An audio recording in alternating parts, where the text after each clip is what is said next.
Bashkia e Korçës vijon prej disa vitesh përpjekjet për rikthimin e gjelbërimit në kodrat mbi qytet, zone dëmtuar ndjeshëm, sidomos gjatë trazirave të vitit 1997. Nënkryetari i bashkisë, Kletion Kita Brimedi, se vetëm gjatë kësaj të hëne janë mbjellë 300 fidan të llojeve të ndryshme si pjesë e një aksioni konkret për rigjallërim në hapësirave të gjelbra. Do ndodhemi tek kodrat e qytetit, ku jemi duke mbjellë 300 rënjë të llojit akacie, gështenjë dhe ah, ku nismës tonë janë bashkuar edhe gjimnazistët të qytetit.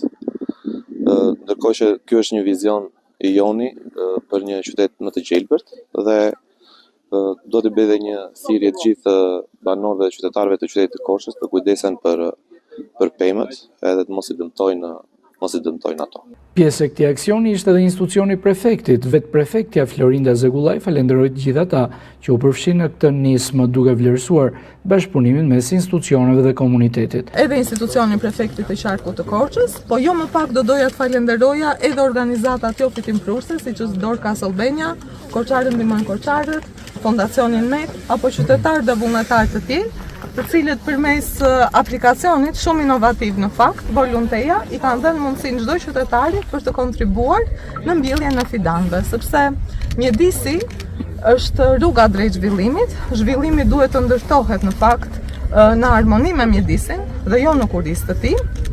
Modelet ekonomike duhen ndërtuar duke vendosur mjedisin në qendër të tyre, jo në kurisë të mjedisit zhvillimi. Prandaj besoj dhe vlerësoj që është shumë e rëndësishme gjithë përfshirja në këtë proces.